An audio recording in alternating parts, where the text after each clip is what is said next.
Pudding তৈরি করতে গেলে যাদের পুডিংটা ফেটে যায়, পারফেক্টভাবে তৈরি করতে পারেন না, অথবা যারা কখনোই পুডিং তৈরি করেননি, আমার আজকের রেসিপি কিন্তু তাদের খুবই কাজে আসবে। আসসালামু আলাইকুম everyone, welcome to Sadia Munis kitchen.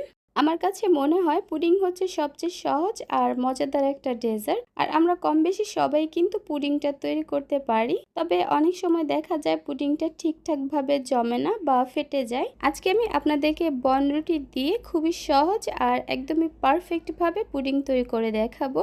যারা আগে কখনোই পুডিং তৈরি করেননি তারাও কিন্তু আমার আজকের এই রেসিপিতে পুডিং তৈরি করলে প্রথমবারেই এরকম পারফেক্ট পুডিং তৈরি করতে পারবেন। এই পুডিংটা তৈরি করা যতটা সহজ, খেতেও কিন্তু অনেক বেশি মজাদার।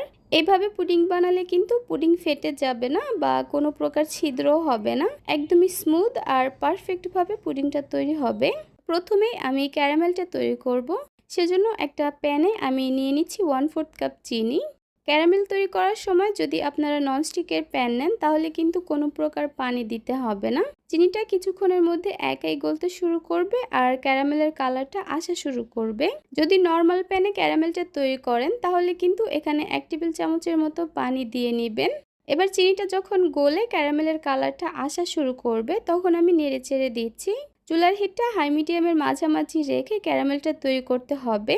ক্যারামেলের কালারটা আমি খুব বেশি ডার্ক করব না, তাহলে কিন্তু পুডিংটা খেতে তিতা লাগবে। আমি এই অবস্থায় ক্যারামেলটা চুলা থেকে নামিয়ে নিচ্ছি। আর যেই মোল্ডের মধ্যে আমি পুডিংটা সেট করব সেই মোল্ডের মধ্যে আমি এই ক্যারামেলটাকে ঢেলে নিচ্ছি। মোল্ডের চারপাশে ক্যারামেলটাকে একটু ভালোভাবে ছড়িয়ে দিচ্ছি। এরপর এই মোল্ডটাকে আমি একটা সাইডে রেখে দিব ক্যারামেলটা সেট হওয়ার জন্য। এরপর আমি এখানে নিয়ে নিচ্ছি এরকম 2টা ব্রেড বা বনরুটি। এবার এখানে দিয়ে দিচ্ছি 4টা রুম টেম্পারেচারে থাকা ডিম, দিয়ে দিচ্ছি 1/3 কাপ চিনি।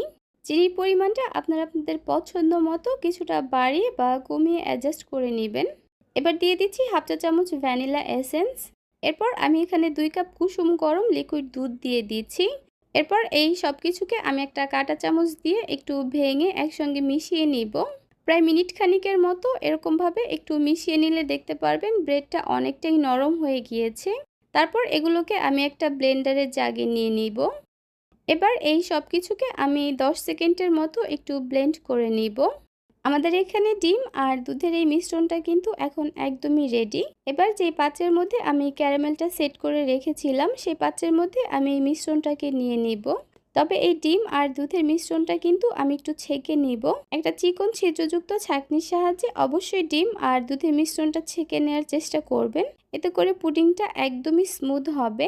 মোল্ডের সঙ্গে যদি কোনো ঢাকনা